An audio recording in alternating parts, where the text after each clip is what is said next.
Bjarni Ben, þetta nánast eins og eitthvað Hollywoodnafn, eins og þegar maður komst að því að M&M hét raunverulega Marshall Mathers.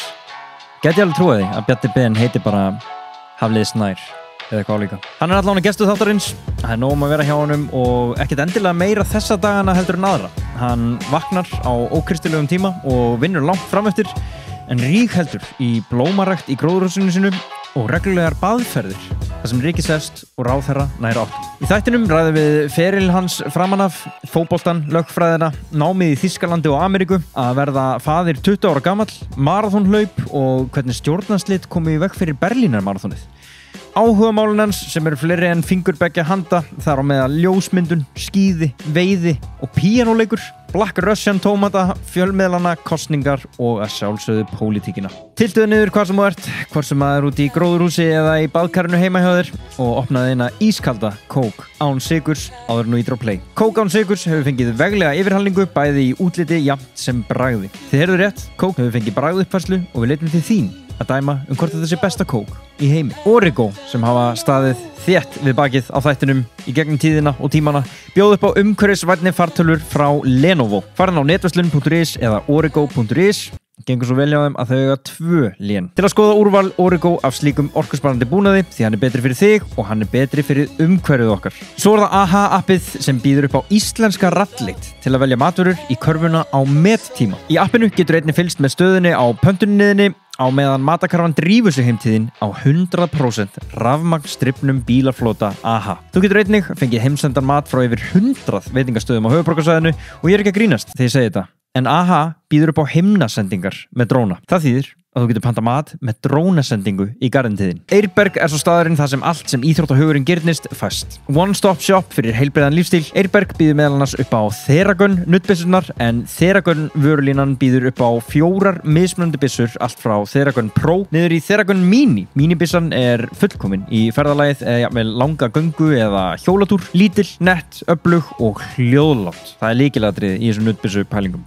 Hafa þetta nógu hljóðlátt og kraftmikið. Theragun hefur bæði. Svo er það Butelsbacher, hinir þýsku safar, ferskustu, lífrænustu og næringuríkustu safarnir á markaðnum. Engin ensím, rótarnarefni eða rugl notaðu framleiðsluna á þessum lífsins vökva. Rauðrófusafar, eplaedik, gulrótasafar, ananas og mangósafar. Allt er þetta lífrænt ræktað úr framúrskarandi hráefnum sem útskýrir af hverju þetta er svona meinholt og gott á bragðið. Kæru hlustendur, hér höfum við Bjarna Benediktsson, gjörið svo vel.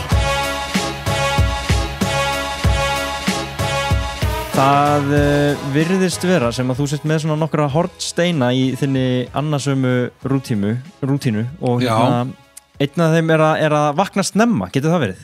Ég hef svona bara tekið upp á því eftir því sem ég eldist að vakna alltaf fyrr og fyrr. Þannig að ég leið og ég finn fyrir meðvitund á morgnana þá nenni ég ekki að hanga mikið í rúminu.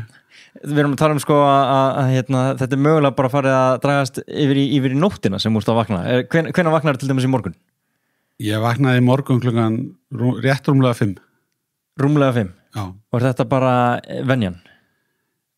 Já, ég myndi segja svona rétt fyrir 6 væri rútína, en það er líka ef ég var að æfa 6 eða hálf 7 á tímabili og þá dettur maður inn í þá rútínu. Þá fer svona einhver rytmi í gangi í líkamanum. En það er fyrir 6 mjög oft sem ég vakna. Og þú ert að vakna fyrir til þess að koma einhverju inn, er eitthvað svona, þú veist, er það hreyfingin eða eitthvað sem að kemst ekki inn í dagskrána yfir daginn?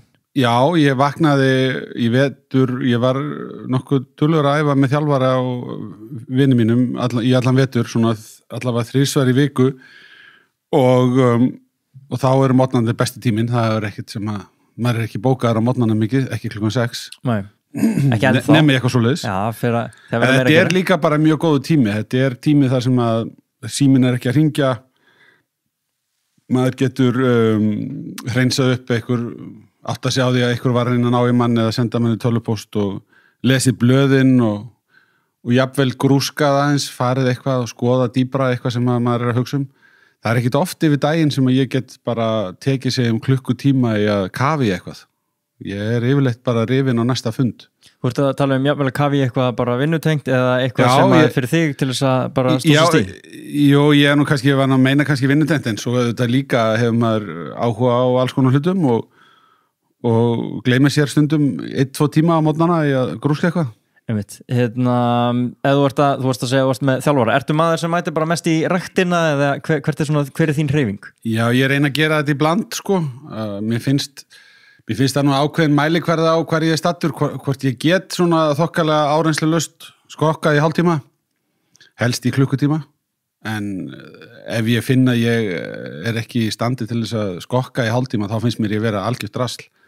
Meinar bara líkamlegu formi? Já, þá finnst mér ég bara að vera alveg hrikalega lélegum stað, þannig ég reynir nú að passa upp á það gerist ekki, ég get ekki farið og skokkað í hálftíma. Þannig að það finnst mér að vera algjört lágmark. En þú ert alltaf burðast með ansi mikinn skrokk, þú ert með ansi marga vöða þarna sem er ekki búið að tóna niður í langhlaupara formið, sko. Nei, ég er svo sem ekkert byggður eins og langhlaupari, sko, af því ég er yfir 1,90 og er svona að dansa í rétt rúmlega 100 kíló. En enga síður, þá er það bara þannig að ef maður getur ekki farið og skokkað í hálftíma, þá finnst mér að maður sé ekki á góðum stað. Þú hefur farið maraþon? Já, ég reif mig upp í það 2007, það er nú langt síðan. Já, hrunið bara kom í kjölfarið þarna af þessu maraþoni. Hrunið fylgdi í kjölfarið af þessu maraþoni? Já, þetta var svona hápunti eignabólunar og kaupallar hækkana og eitthvað svona, sko. Það var eitthvað toppsignal þegar Bjarni Ben ákvað að hlaupa maraþon. Já, það var svona kom til að því að sko árið áður, þá fannst mér of langur tími liðin þar sem að ég var svona hægt og bítandi að missa formið. Var að verða svo þungur og gat ekki spila fótbolta út á öklanum að mér og bara fann ekki eitthvað áhugavert til þess að fástu. Mér vantaði eitthvað markmið og ég hugsaði bara með mér, það var dálítið stemming þá fyrir Glitnismarathoninu sem að þá hét og ég hugsaði bara með mér, hvers vegna ekki? Ég bara læt slag standa. En ég hafði bara almennt ekkert hlaupið meira en já, maður var kannski mest að hlaupa 10 kilometra, þannig að það var nýtt fyrir mig að byrja allt í einu að fara 15-20 kilometra hlaup og ég hljópa einu sinni 30 kilometra áður en ég fór marathonið. Ok. Kom heim og kastaði upp eftir það. Eftir 30 kilometra? Já, það var svona algjört rugl, sko, ég óð út í daginn, sko, til þess að fara 10 kilometra og ekki með neitt vatn og ekki neitt og kemur ljósa, það er bara besti dagur ársins og við erum tala sko mánaðamótin eða svona ekkert seinni partinn í júní og ég fer út og hugsa með mér, ég verð að fara minnstakosti 10 kilometri í dag, þetta er alveg stórkóslegt að vera út og skokka í fallegu sumarveðri, snemma á laugardagsmorgni. Já, best að fara kannski 15, segjum ég farið 15 og svo er ég svona nálgast 7,5 og er að hugsa að fara að snúa við. Þá segja með mér, akkur ekki að fara 20, ég er ekki þreyttur og held áfram og svo endaði þetta í því að ég seldi sjálfum mér, það var góð hugmynd að fara 30 km hlaupið þennan morgun á þess að hafa nært mig eða fengið mig vatnið en eitt og það endaði eiginlega með því ég skreiðin dyrnar heima hjá mér og kastaði upp. Þú þá hugsa, ónærður, ekki búin að drekka neitt vatn eða taka inn einhver gel 30 km, 42 verða ekkert mál. Nei, það er nú ekki alveg þannig en 42, ég vissi ég myndi klára það. Já. En ég var alveg ofboðslega þreyttur þegar ég var búið með svona 35.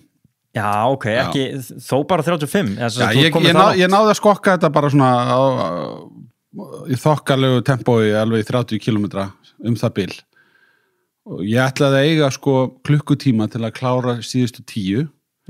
Og ég var í þannig formi að ég hugsa með mér, ég er ekkert mál fyrir mig að klára síðustu 10 á klukkutíma. Það er bara leikur einn, nema að það bara tók mig 70 mínútur. Já, einmitt. Þetta kemur í baki á manni, þessi endasprettur. Sko. Já, ég var 100 kíló þegar ég hljóp þetta, þannig að ég burðaðist með það allan tíman. Og hvað áttur, sko, það er náttúrulega frekt árið að þú er 120 kíló í backpressu, hvað heldur þú átt á þessum tíma? Í backpressu? Já, sko, þegar fólk hleypur marathon, þá er okkur svona backpressu stuðull sem þetta er að setja upp, sko. Ef þú háa backpressu, þá snarlækkar tímiðin svona ákveðin forgjöf, sko. Já, ég var ekkert að pæli því, ég bara veit það ekki. Á einhvern tímapunkti fannst mér bara fínt að geta lyft einu sinni 100 kílóum. Svo var ég bara að æfa þéttið í veturinn og þá áttaði maður að ég gæti auðvitað gert 3 og svo 5 sinnum og svo setti ég markið að gera það 10 sinnum. ég klikkaði á 10. lyftunni þegar ég var að lyfta sko 10 sinnum 100 og fekk síðan í framhaldinu aðeins aumt í öxlina og let þetta nú vera í bili. Svo seinna fór ég að leggja áherslu á þyngdina, endaði 120. Já, það var eftir langhlaupaferiliðin. Það var honum lokið. Já, það var löngu eftir hann. En alltaf... Mér finnst fínt að fara bara svona 10 kílómetra núna. Ég hef alveg hlaupið 15. 2017, þegar ég var forsætisráðherra, þá var ég reynda búin að skrá mig í maraþoni. Þá ætlaði ég einmitt að taka 10 ára afmæli, sko, frá 2007. Ég var skráður í Berlínamarathonið og ég var að æfa allt sumarið og ég var komin í þokkalett stand þegar ég ákvaði að skella mér á sjóskíði á Þingvallavatni og svona vatnaskíði, ég veit ekki hvað maður á að kalla það þar. Og þá reif ég svona hressilega vöðvan aftan í lærinu. Það voru bara 8 vikur í hlaupið, þannig að ég svona eiginlega afskrifaði það. Nema ég gat aftur hlaupið 10 kílómetra þegar það voru 10 dagar í hlaupið. Og ég sagði með mér, ok, ef ég get hlaupið 10, ég er ekki að fara að setja neitt tíma með, en ég kannski bara skokka þetta rólega, fer þetta þessuna bara 5 tímum með eitthvað. Ég á skráðan tíma, dríf mig þarna út. Og það er 50 dagur og hlaupið er semst 10 dögum síðar. Og föstudeginum, næsta dag, þá átti ég að fljúga til New York og ég gekk frá því við ritara minn að ég myndi fljúga til New York og ég átti að vera þar á fundum hjá Sameinuðu þjóðunum, svo myndi ég lenda í Keflavík og fljúga beint til Berlínar til að fara í þetta marathon. Nema hvað að ég geng frá þessu við ritara minn og fer heim og svo eftir ég sofnaður þetta kvöld, þá hringir síminn og það kemur ljósa ríkisstjórninni falli. Þannig að þá fór það allt í vendast. Ég fór aldrei til New York og það tók annað við. Þannig að allur marathonundirbúningur var eðilaður af ríkisstjórnarslitum. Já, þetta hlaup, það var aldrei farið. En þetta er náttúrulega bara að skrifa í skíin, sko. Það er verið að reyna að varaði við þessu marathoni þarna. Já, ég held að hljóta að vera. Það þurfti að slíta ríkisstjórn til þess að Ég lofaði mér, sko, að reyna þetta aldrei nema að vera komin vel undir 100 kíló aftur. Það er tölvöld mál að gera þetta á skikkanlegum tíma ef maður er 100 kíló. Já, og bara helvitis álag, sko, á vantarlega liðamót og svona. Ég væri til í að pröfa þetta, sko, að bara fara í eitthvað þyngingavesti og fá að vera í þínum sporum, sko. Já. En hreyfing hefur alltaf viðlóðið. Þetta var náttúrulega knattspyrnan á árum áður. Já, ég var nú ungur, tekið nú leik þar, en ég var 24 ára. En já, ég hef þörf fyrir að hreyfa mig, ég verð pirraður í skroknum og allur ómögulegur ef maður er ekki í einhverju góðri hreyfingu. Daglega eða? Nei, ég segi nú ekki daglega en reglulega að hreyfa sig, það er mjög mikilvægt. Já, en þú talar að 24 varstu tekinu leik þar, þú varst sko, sástu fram á, var á einhverjum tímapunkti þitt markmið að vera bara fótboltamaður? Þú spilaði fyrir... Ég held að ég verið að segja alveg eins og ég taldi það nú kannski ekki raunhaft að ég erði atvinnumæður í fótbolta þegar ég var 24 ára en ég var svo sem í yngri landsliðunum og spilaði í þeim öllum og var reyndar í mjög fínu formi þegar ég var klára síðasta tímabili með 23 ára. Ég var bara í námi og ég var ekki að leggja upp lífið þannig að ég myndi flytja til útlanda og verða atvinnumæður í fótbolta en maður veit svo sem aldrei, ef maður hefði hellt sér í þetta fullri alvöru áfram í nokkur ári viðbót, þá getur vel verið að maður hefði getað spilað í þriðjudeildinni einhvers staðar í útlandum. Já. En ég var aldrei að fara að verða einhver stjarna, sko. Nei, en þú ert sko, það svona lofaði samt góðu, það virðist hafa verið einhverja væntingar þarna, þú ert sko 15 ára þegar þú ert fyrirliði meistaraflokksins. Já, við Og þá ert í þriðja flokki. Já, það var reyndar, kom nú bara til að því að það var svo mikið rót á meistaraflokknum. Það var einhver hengur á þarna. Já, við erum liðið í þriðjudeild í fótbolta á þeim tíma og ég fengið inn þarna sumarið til þess að styrkja liðið og svo er svo mikið rót, margir að hætta og svona liðið miðja þriðjudeild og engin alvara að baki þáttöku hjá sumum. Þannig að þegar nokkrir höfðu bara látið sig hverfa þá sagði þjálfarinn við mig, heyrðu, þú ert nú eini maðurinn sem er eitthvað á að treysta hérna sem situr eftir í hópnum, viltu ekki bara taka við fyrirliða bandinu? Og ég gerði það og kláraði það season en svo árið eftir þá unnum við þriðjudeildina ok, þetta var aðeins hæglátur og ég sá fyrir mig bara að þú varst það mikið talent og það mikið leiðtogi að bara, þessi maður verður að fá leiðtogabandið, jafnvel þó hann sé 15 ára gamall. Ég get nú ekki sagt að það hafi verið alveg þannig augljóst, en það var mikill heiður fyrir mig að þjálfarinn skildi bara taka það í mál og bara yfir höfuð að ég kæmi inn í hópinn, ég var auðvitað mjög ungur og síðan að hann skildi biðja mig þetta, það var bara mikill heiður fyrir mig. En okkur gekk vel á þessum tíma, við vorum að vinna bæði handbolta og fótbolta, okkar flokka í íþróttum, þannig að Íslandsmeistarar í handbolta og fótbolta í yngri flokkum. Þetta var mjög sterkur árgangur sem að svona braut ísinn dálítið fyrir félagið. Já, en það er svolítið áhugavert þarna, þú ert í rauninni eins og þú segir, tekinu leik hérna 24 ára á þessum 30-aldri, eða þegar þú ert að skríðin á 30-aldurinn. Sko, þú verður faðir mjög ungur, bara rétt rúmlega 20 ára, eða ekki? Jú, ég var 21 árs, 91. Og þarna ertu í fótboltanum, ertu byrjað, þú hefur lokið við MR, ertu komin í lögfræðina? Já, ég í lögfræðinu, mitt. Og hvað ertu svona að sjá fyrir þarna? Ertu komin með einhver auga á stjórnmálin eða manstu eitthvað svona hvert þú varst að stefna þarna? Nei, mér fannst lögfræðin skemmtileg, krefjandi, þetta var erfitt nám, það var erfitt að komast inn, það var óbóðslega mikið fall í almennu lögfræðinni. Og ég þurfti að fara aftur í almennuna til þess að ná henni almennilega, en mér gekk þá bara glimrandi vel þegar það gekk upp og já, ég var bara spenntur fyrir lögfræðistörfum og sá alveg fyrir mér að taka lögmannsréttindin og skoða svona möguleika sem að því myndi tengjast. Og þú ferð út og lærir lögfræðina frekar, eða ekki? Ferð til Þýskalands? Jú, ég fór til Þýskalands og þá var nú svona hugmyndin þar að baki var að kannski styrkja sig í þýskunni, ná betri tökum á þýskunni og ég kom með grunn úr menntaskóla sem að gagnaðist mér vel, en ég var líka bara að hugsa eins og margt ungt fólk gerir, þetta kannski glugginn sem maður hefur ævina til þess að búa erlendis og litast aðeins í heiminum, læra tungumál og taka kannski nokkra kúrsa og þetta gerði ég í Þýskalandi í Freiburg. Frábær tími, alveg dásamlegu tími. Hvað ertu gamall þarna? Við fluttum út til 25. Já, þannig þú ert þarna með barn? Já, hún var 4 ára og fór í leikskóla, þýskan leikskóla. Okay. Læriði þýskuna til að hratt, svona til að bjarga sér. Og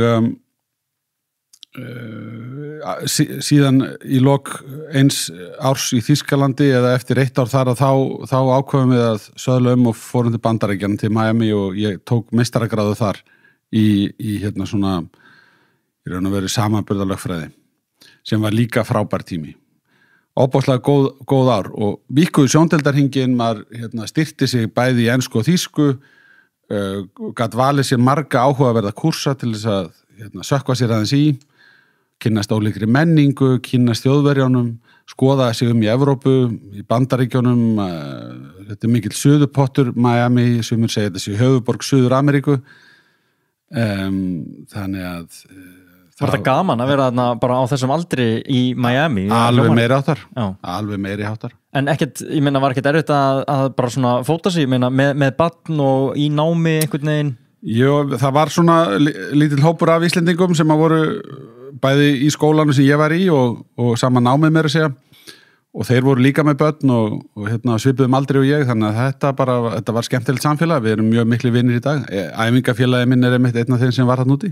Já, þetta rettaðist. Þetta rettaðist alltaf, Einmitt. En yfir í pólitíkina, hvar er þetta skref tekið? Og út af því þú virðist þarna vera að fara í áttina einhverjum lögmannsferli, hvar svona kemur að því að þú tekur uppeiguna? Já, kannski má segja í menntaskólanum í Reykjavík að þá hafði maður fundið mjög mikið fyrir starfi ungra sjálfstæðismanna og ég átti marga vini og frændur sem höfðu áhuga á starfinu og maður var dreginn inn í alls konar félagsstarf sem að tengdist þessu og svo var ágætlega líflegt starf líka í Garðabænum hjá ungum sjálfstæðismönnum og ég endaði þar inn í stjórn sem að síðan leiddi til þess að ég tók við sem formaður í félagi ungra sjálfstæðismann í Garðabæ og á þessum tíma þá er þetta nú bara svona skemmtilegt félagsstarf og menn eru að fá til sín gestir, reyna að fá til sín þingmenn og hlusta á þá og kafa kannski onni einstök mál eða álykta eitthvað sem að síðan skrifað í blaðið sem að dreiftir í öll hús í Garðabænum, taka þátt á súsþingum, bara fylgjast með pólitíkinni, en ég var ekkert með metnaði sjálfsögur á þessum tíma til þess að verða þingmaður. Ég var bara að hugsa um mitt nám og sá fyrir mér að taka lögmannsréttindin, en síðan bara gerist það eftir ég einmitt farin að starfa sem lögmaður að það verið að setja saman lista í mínu kjördæmi og ég beðin að taka sæti þar og það kom mér nú reyndar mjög óvart. Sko, það vildi þannig til að Sigurður Kári Kristjánsson, hann var búinn að ákveða að taka þátt í prófkjöri í Reykjavík og hafði sagt mér af því og bara mjög gaman. Við vorum að starfa saman hérna á lögmannsstofunni og svo gerist það eftir að hann lætur mig vita að hann að fara í framboð að þar ámálgaði mig hvort ég gefi kost á mér í 5. sæti á listanum, sem ég á endanum geri til þess bara láta reyna á það, hvers vegna ekki. Ég bara hef alltaf verið þannig, ég hef verið tilbúin til þess að láta slag standa, lifa lífinu aðeins, ekki vera of föstum teinum. Og ég meina það í fyrsta lagi þetta gríðarlegur heiður að fá að fara fyrir Sjálfstæðisflokkinn inn á þing, ef að það myndi ganga upp, hugsa ég, ofboðslega mikil reynsla og hvað það versta sem getur gerst? Maður bara hættir. Maður bara segir, heyrðu, ég kann ekki alveg við mig hérna, ég ætla að finna mér eitthvað annað að gera. Það var það versta sem ég sá fyrir mér að geti gerst. Þannig að ég lét bara slagstanda og ég rétt skrapaði inn á þing, eða svona við skröpuðum í atkvæði til að koma mér inn á þing. Já, kom það ekki ljós bara eitthvað morgunin eftir kosningarnar? Jú, það var þannig að þetta eru kosningarnar 2003 og þá Ingibjörgu Sólrúnu svona stemt til höfuðs Davíð Oddssyni. Og Ingibjörg Sólrún kynnt sem forsætisráðherra efni, þetta sé komið gott á Davíðstímanum sem hafi þá verið forsætisráðherra í 12 ár. Samfylkingin segir, nú bara samfélagið allt beygir sig og bugtar eftir vilja Davíðs og þetta komið gott og nú tími fyrir Ingibjörgu sem setti sig í baráttusæti en kom síðan ekki inn á þing og þessa nótt þá gekk þetta þannig að hún var svona meiri hlutan af nóttinni inn á þingi en svona tæplega. Ég og Birgir Ármannsson vorum að vega salt, alltaf þegar annar okkar var inni þá fór hinn út. En svo undir morgunin þá raðast atkvæðin þannig að við báðir komnir inn á þing en hún fór út á þingi. Þetta man ég mjög vel að maður var að fylgjast með þessum þríleikana. Og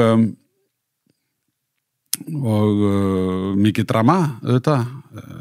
Það ótrúlega spennandi og furðulega upplifun að fylgjast með því að maður sé sjálfur í fyrsta skipti að fara inn á þing eða ekki alla nóttina. Einmitt. Þarna líka svolítið stór vegferð að vega salt eins og þú orðar út af því að það sem mér þykir svolítið forvitnilegt er að þú ert á nokkuð, ég ætla bara að segja svona góðri braut. Þú ert komin, búin að ljúka góðu námi, flottu námi, ert komin með vinnu, komin svolítið út í rekstur en tekur síðan U-beygju og ferði í stjórnmálin og ég ætla ekki að segja U-beygju eins og þetta hafi verið út úr karakter eða neitt svoleiðis en þetta svolítið forvitnilegt út af því að stjórnmálin eru allt annað heldur en nokkuð tíman bara rekstur. Já, en ég hélt svo sem áfram aðeins í stjórnum fyrirtækja þráttur að vera komin inn á þing og tek síðan þátt í því þegar við kaupum olíufélagið 2006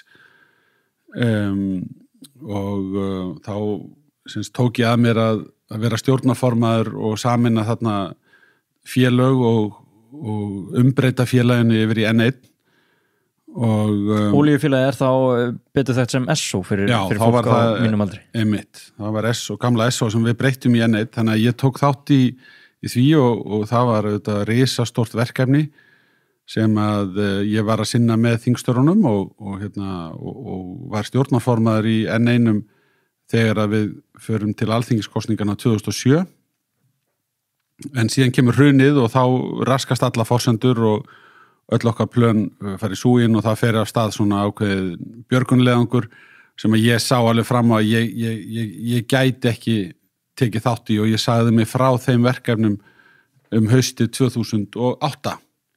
Og stóð einhvern tímann val þar á milli að segja frekar frá pólitíkinu og fara út í hitt? Auðvitað hugsaði ég það hvort ég ætti að einbeita mér að að því að hérna, hjálpa til við að gera upp þessi erfiðu mál hjá félaginu. Og það kom alveg til greina. Mér fannst hins vegar sko staðan vera svo að mín kynslóð, fólk sem fætt í kringum 1970 eða frá 65 til 70 og kannski aðeins yngra fólk, við vorum að lenda í okkar fyrstu krísu sko á okkar æviskeiði, minnsta kosti á okkar fullorðinsárum getum við sagt. Frá 1990 hafði gengið vel á Íslandi, það hafði verið svona nokkuð jöfn lífskjara sókn allan tíman, sem að var ástæðan fyrir því að ég hreifst af Sjálfstæðarflokknum, Davíð Oddssyni, stefnufestunni, baráttumálum flokksins sem að voru að skila þetta miklum árangri, og það það sem að fær mig inn í stjórnmálin. Mér fannst tónnin í viðskiptalífinu dálítið vera að stjórnmálina ætti að hætta að þvælast fyrir og að menn kynnu ekki að meta grunninn sem að hafi verið lagður af óbóðslega mikilli vinnu í gegnum þing og í gegnum stefnumál sem að hafi verið hrint í framkvæmd. Það var komin ákveðin hroki í viðskiptalífið og það lýsi því ágætlega sko, þegar maður lítur á það sem heiður að vera kosin þingmaður, og þá fekk maður kannski mest spurninguna hvernig dettur í huga að gera þetta, þetta svo leiðilegt og þetta skiptir engu máli, og nú er viðskiptalífið með stjórn á hlutunum. Og þú heyrir þetta mögulega frá viðskiptamönnum þarna? Nei, það er kannski bara ungu fólki og jafnöldurum mínum og öðrum. En hvernig var svona... Þarna var það mikil sláttur í samfélaginu að menn þótti það ekki spennandi valkostur að fara inn á þingið, þegar ég geri það 2003. En þetta fannst mér ekki gott viðhorf, og hérna, ég var þeirra skoðunar að ef menn gættu sín ekki að þá gæti værukærð leitt til þess að menn myndi reka af leið og vildi bara leggja mitt að mörkum sem ég gæti til þess að styðja flokkinn og efla hans baráttu. Þetta var alveg rosaleg baráttu á milli Sjálfstæðarflokks og Samfylkingar 2003. Það átti að gera breytingu þá sem að Sjálfstæðarflokkurinn náði að verjast, og ég semst held áfram aðeins, en þegar að þessi krísa kemur þá hugsaði ég með mér sko, heyrðu, nú er komin krísa minnar kynslóðar, við erum með mikla verðbólgu, skuldavandi gríðarlegur, kauphöllin þurrkaðist út, við erum komin í gjaldeyrishöft, við erum komin með lán frá og aðstoð frá alþjóða gjaldeyrissjóðnum og öðrum vinaþjóðum. Við erum með eitt stærsta gjaldþrot sko sögunar, ef við leggjum saman bankana 3. Ég sagði bara við sjálfum, ég get ekki labbað í burtu frá þessu og sagt, heyrðu, nú ætla ég að fara að finna mér eitthvað annað að gera. Mér fannst bara það vera mín skylda, ég hafði ekki samvisku til að gera annað en að segja, heyrðu, ég er 38 ára gamall, að sjálfsögðu ætla ég að taka þátt í því að taka til og reyna að byggja upp, og ég vissi svo sem alveg að það er erfitt.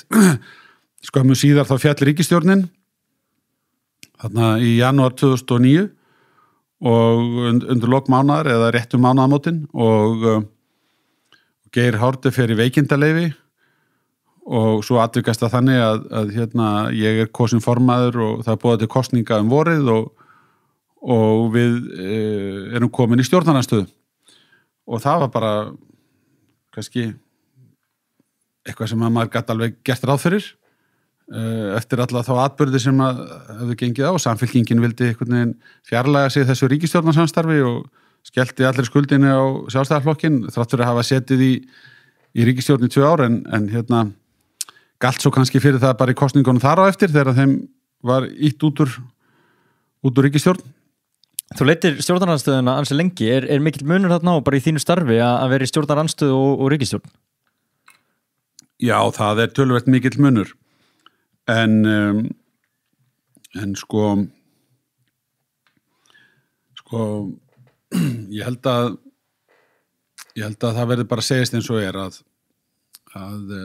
það var mjög erfitt að stjórna þinginu og ríkisstjórn á eftirhruns árunum. Við vorum snemma komin í leiðangur til þess að svona rannsaka aðdraganda orsakir hrunsins. Við síðan þurftum að taka langan tíma í þinginu varðandi uppgjör gagnvart stjórnmálamönnum og menn mun eftir landsdómsmálinu. Sko, þegar að menn í svona miklu uppgjöri og eru í efnahagslegri krísu, þá bara erfitt að láta sko einhverja tæra rödd heyrast. Það verið að ala á reiðinni. Ég sko ekki nokkrum einasta vafa það. Það voru fjölmargir pólitískir andstæðingar okkar sem að trúðu því að þeir myndu ganga. Þetta veri stóra tækifæri til þess að ganga á milli bols og höfuðs á Sjálfstæðisflokknum. Og endalega sjá til þess að hann fengi langt frí. En við unnum kosningarnar 2013, fengum mestan stuðning og höfum verið í ríkisstjórn síðan og það alveg, það auðvitað, þegar ég lít tilbaka þá segi ég hefði ekki viljað taka nokkra aðra ákvörðun heldur en þá að taka þátt í uppbyggingunni, taka þátt í, tiltektinni, hreinsunarstarfinu. Þetta voru alveg óbóðslega erfiðir atburðir og sérstaklega skuldastaða heimilana versnaði mjög hratt og atvinnulífið var í sárum og ekkert alveg augljóst hvernig við myndum vinna á því, en við fórum okkar eigin leiðir og ríkisstjórnin sem að ég myndaði með Sigmundi Davíð, hún skilaði frábæru verki við að taka svona tímamóta ákvarðanir sem að menn sögðu lengi vel að væri óraunhæft og myndi aldrei geta gengið, en við sýndum fram á annað og það voru líkil ákvarðanir teknar í þeirri ríkisstjórn sem við höfum verið að byggja á síðan og samfélagið bara mjög verulega að taka við sér. Vorum í mjög sterkri stöðu þegar að þessi heimsfaraldur skall á.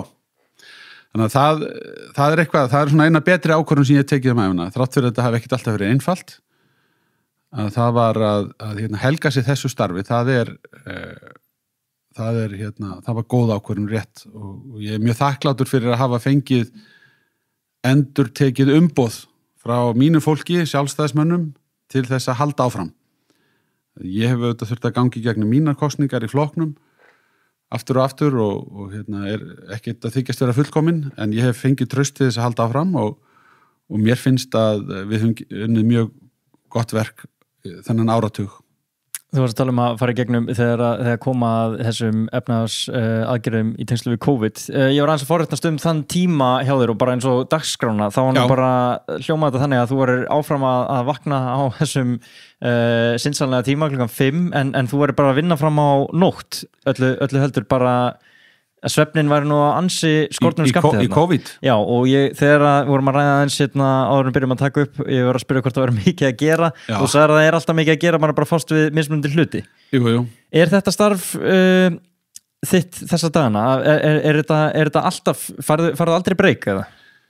Nei, sko, ég held að það sé alveg óhætt að segja að ég geri aldrei ráð fyrir því að fá eitthvað hlé þannig að það sé ekkert að gerast í eitthvað 2-3 vikur. Það bara, það gerist eiginlega aldrei.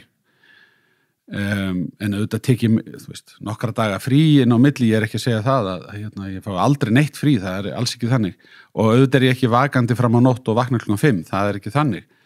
En ég vakna snemma og það var svona eðlilegt hjá mér kannski að helst að vera sofnaður svona kannski 11:30 og vakna 6, það var svona eitthvað normal. Ef ég undir miklu álagi eða það eitthvað mikið að gerast í hausnum á mér þá kannski vakna ég 5:30 eða jafnvel 5. Og mér finnst það gott, mér finnst það eiginlega besti tími dagsins þarna snemma. Ég ekkert alltaf búin að reyma á mig hlaupaskóna og komin eitthvað út úr húsi klukkan 5 en tíminn hins vegar nýtist oft vel til þess að hugsa, hreinsa upp mál, skoða, lesa blöðin, lesa fréttir, bregðast við, losa mig við eitthvað sem ég þarf að spyrja, læta aðstofa menn mín að fá eitthvað verkefni, við þurfum að hafa þetta og þetta á hreinu. Og já, ég hef verið bara ágætlega duglegur svona hinn seinni ár að halda rútínu með það að vera með þjálfara yfir veturinn, mér finnst það mjög mikilvægt. Tók hins vegar svona þá ákvörðun í sumar að vera ekki með þessar reglulegu æfingar, vera með þetta svona frekar lausbundið og að byrja aftur núna. Mér finnst þetta áhugavert út af því að þú bara allir lýsaði þannig að þú sért í rauninni bara eirðalaus, að þú viljir alltaf hafa eitthvað fyrir stafni og þú átt svo mörg áhugamál. Það er ekki eins og, sko, og ég veit alveg hellinga fólki sem bara annarkvort vel stætt eða bara nóg að gera í vinnunni en á sér engin áhugamál, hefur ekkert að gera. En þú ert í veiði, þú ert á skíðum, þú ert að læra á píanó, þú ert að baka kökur, ég meina, þú veist, þú ert mikill ljósmyndari hér þig.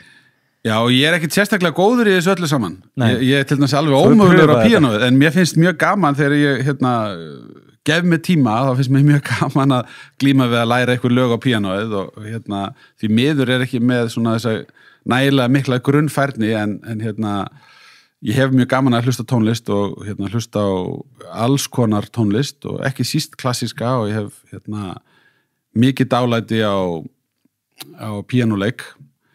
Já, mér finnst gaman að fara á skíði, ég ger of lítið af því en við höfum öll gaman að fara á skíði í fjölskyldunni, við höfum oft farið til útlanda og höfum farið í svona hjónaferðir ég og Þóra, það hefur verið aðeins minna því núna út af COVID að sjálfsögðu en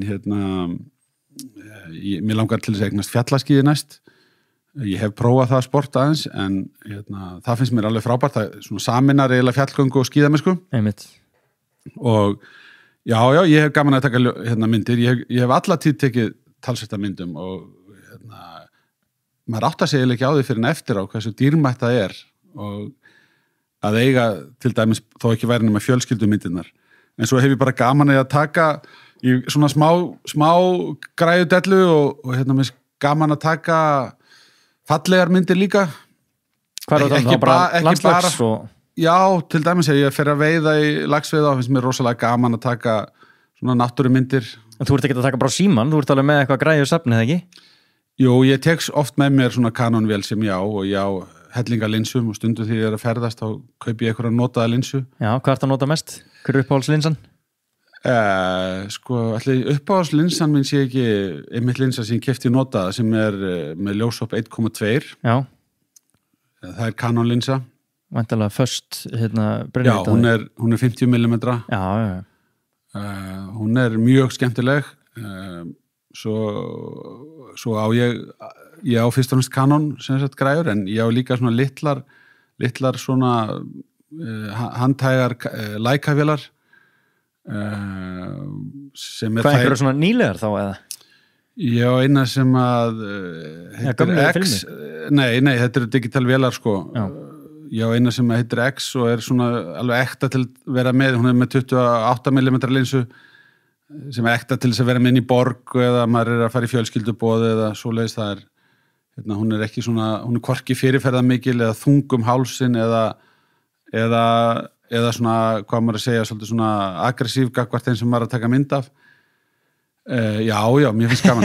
Aggressív gagnvart Já, ég meina, þú veist, þegar þú ert að reka eitthvað stóra linsu í andlitið af fólki, sko, þá oft rekkur það í kút. Já, ég hafði bara þetta vel orðað að velja myndavél og linsu sem er ekki aggressív gagnvart fólkinu sem er að taka mynda. Já. Það er finnir þú oft fyrir því? Þú fyrir nú oft í myndatökur væntanlega sjálfur og lítið á kannski aðeins á myndavélina sem ljósmyndar. Já, ég er alltaf að spyrja hvað þeir eru að nota. Já, mér finnst rosa gaman af svona, vel teknum myndum.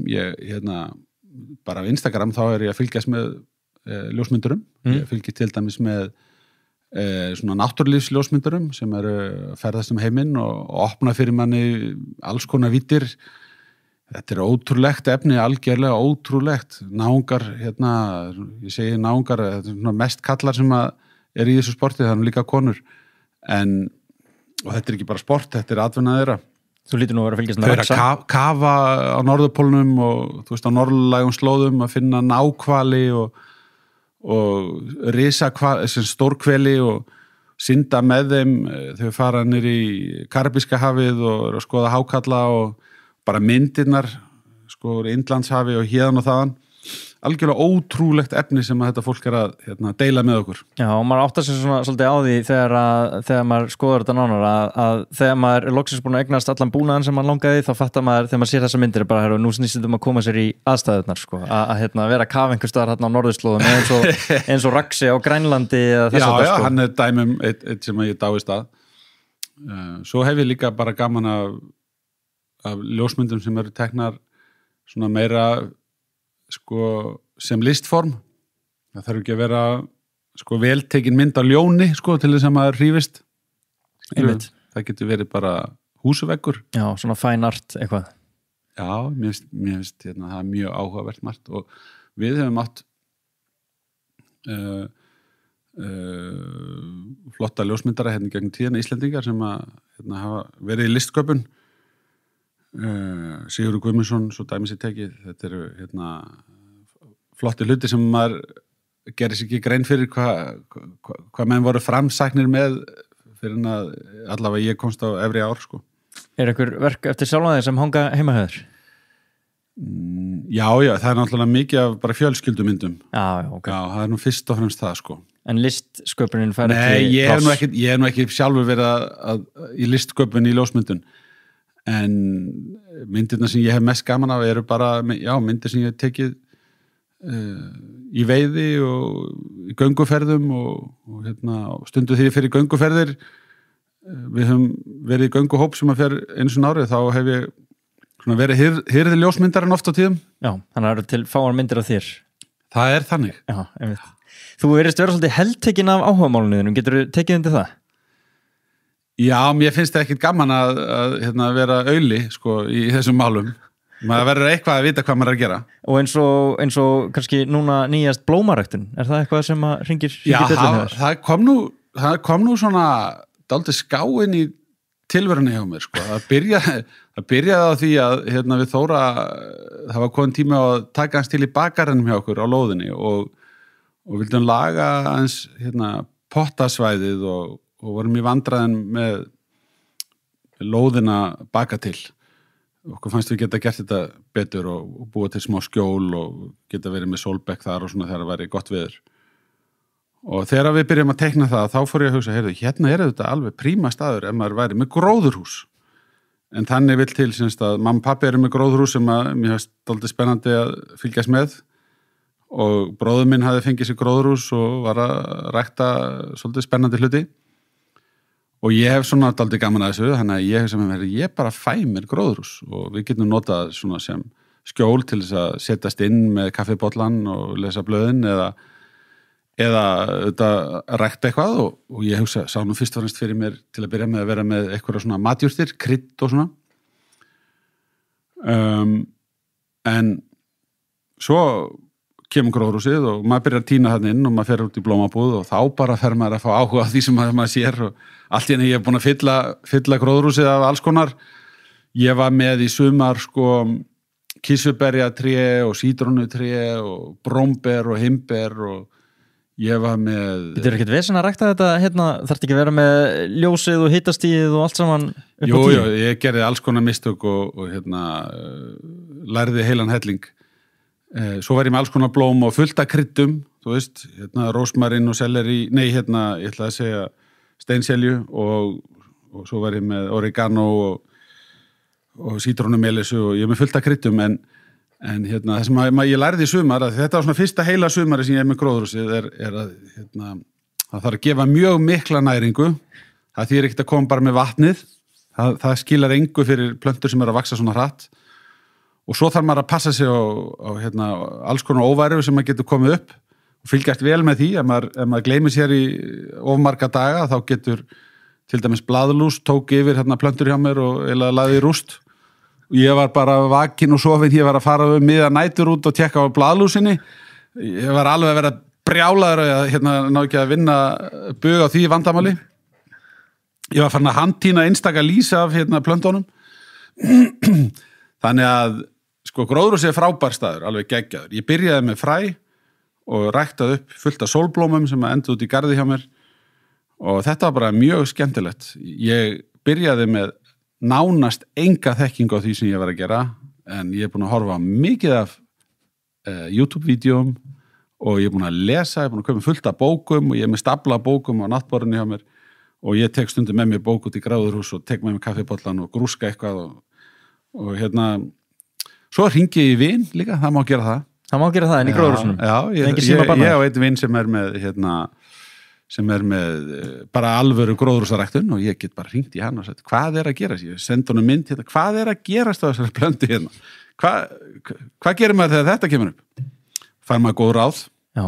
eitthvað sem þú ræktaði í gróðurhúsinu sem var meira ánægilegt en annað að bera fram með matnum eða nota í matinn? Ég gerir náttúrulega ráð fyrir að þú sért að nota oreganoið í síðan yfir kvöldmatinn. Já, við hefum aðeins verið að nota og við munum nota það meira. Ég með bara talsvert flottar matjurtir eða krydd sérstaklega svona í gróðurhúsinu núna. Já, mér fannst nú gaman að fá mér tómatana. Skemmtilegast fannst krökkunum að fá kissuberin að þau fengið svona 20 og eitthvað flott svona safari kissuber inn í gróðurhúsinu, svona lítið tré. Væntanlega bestu kissuber sem þú er frábær kissuber. Já. Ég hef hins vegar náði ekkert að rækta alvöru sítrónur. Nei. Ég held að það er svona alveg á mörkunum að maður geti, ég er með kalt gróðurhús, það er að segja að það er ekki, ég er ekki að reyna að halda því eins og við Miðjarðarhafið allt árið sko. Það tekur hitasveiflum. En ég er svona með smá kyndingu inn í því. Já, þannig að kissuberinn, jarðaberinn, tómatarnir og svo er ég núna að bíða eftir að fá sem sagt zucchinið. Já. Hvað er það að ná mörgum zucchinum úr einn uppskil? Já, ég lenti í basli. Ég lenti í pöttum sem að eiginlega lögðu plöntuna hjá mér og ég þurfti að hreinsa allt upp og koma aftur lífi í plöntuna og hún er fann að vaksa aftur og mér sýnist að séu eitthvað 3-4 á leiðinni núna. Já, ok, geggjað. Það er spennandi tíma framöndan. Já. Svo er ég með alls konar tómata. Ég spenntastu núna yfir svona tómatategund sem ég er að gera pröfu með sem eru svona eiginlega dökkir tómatar. Þeir heita Black Russian. Getur orðið svolítið mikli hlungar. Já. Ég hlakka til að sjá hvað ég næði að rækta hann stóran. Er ekki smá, það er búið að vera svolítið svona framsæknir tímar í bara grænmeti og bara frambúði á Íslandi, eins og núna þegar maður er að sjá bara piccolo tómata og plómu tómata og alls konar svona sem eru ræktaður á Íslandi. Já. Var þetta alltaf svona eða? Var þetta ekki bara heiðalegi rauði tómatur þarna? Jú, þessi tómatabændur á Íslandi eru alltaf að koma með eitthvað nýtt. Já. Og hann er einmitt, ég man eftir að fara í sumar í fríþema og séð piccolo tómatana, rosalega flottir. Einmitt. Það er geggjaður staður. Já, það er að kaupa í svona pakningu, þetta er ekki sælgæti. Já, þeir eru ekkert að bjóða upp á Black Russian tómatana. Hann er reyndar að með einhverja ræktun af svona þetta er ákveðið yrki sem heitir heirloom og þeir eru alls konar á litinn og þeir geta verið gulir og dökkir, grænir og svona og svo þeir eru búin að sneiða þetta á disk þá verður þetta mjög skrautlegt. Ég held að hann sé alveg örugglega með einhverja ræktun, ég veit ekki alveg hvort að það er að fara í búðir hjá honum ekki, en ég sá að hann saði mér það líka að hann er eitthvað að prófa sig áfram með það. Já. En ég er ekki að rækta í gróðurhúsum til þess að vera með mikla uppskjöru, þetta er meira bara svona upp á gamanið og bara prófa sig áfram, svo mun ég taka til hliðar og ekki gera aftur og ég kannski læri það í sumar að maður á að reyna einfalda þetta, gera þetta ekki of flókið, vera ekki með of margt í gangi einu. Já, en myndirðu segja svona þinn frítími, hann með freka varið í að iðka einhvers konar áhugamáli þess að það frekar heldur en að bara hlamma sér í sófan og horfir á mikið af sjónvarpsþáttum, ertu lengi á Instagram á daginn eða? Ég er nú lélegur í því að horfa á sjónvarpsefni.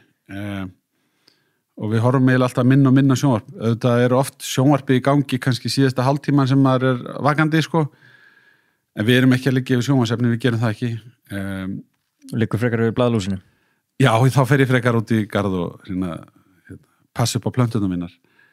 Jú, ég meina, ég hef gaman að vera fást við eitthvað, það er alveg rétt hjá þér. Er eitthvað svona áhugamál út af, ég hef mjög gaman að þú sért svona virkur í alls konar hlutum og læra á hljóðfæri eða ljósmyndunum og garðyrkjan og allt þetta og ég held að séu margir, það eru margir með eitthvað svona pælingar um að einn daginn ætla að læra spænsku eða gera eitthvað Er eitthvað svona sem að þú sérð, kannski öll heldur orðað frekar þannig að þú eigir eftir að læra, eitthvað sem þú veist að þið, út af þú nefndir fjallaskíðin hérna áðan, er eitthvað svona, þú veist, ég á einhvern tímann eftir að taka þýskuna föstum tökum eða eftir að læra á gítarinn eða? Já, ég þarf að læra almennilega á píanóið til þess að geta mætti svona þátt og sagt að ég kunni eitthvað á píanó. Ég er alveg ómögulegur, ég get spilað 2-3 lög en fingurnir á það ná allan yfir 8 þú Já, ert alveg ég er með góða góða fingur í þetta, ég þarf að eyða fleiri klukkustundu við píanóið, mér langar að vera betri í golfi líka, ég er alveg hörmulegur í golfi, ég er alveg óbáslega gaman á golfi, svakalega skemmtilegu leikur en mjög auðmýkjandi,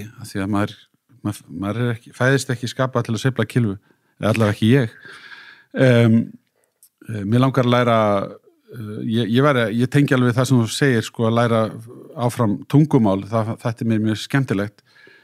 Eitt sem að ég sagði við Þóra að ég þyrfti að gera og ég var mjög orðin spenntur fyrir að gera en henni leist ekkert á, það var að prófa að fara á svona svifvæng, kasta sér fram að fjallsbrún með svona fallíf, þetta er ekki fallíf, þetta er svona vængur sem þú flýgur á. Já, svona spertur upp allir. Já, ég hef séð þetta oft í útlandum. Er þetta paraglæting? Já, paraglæting.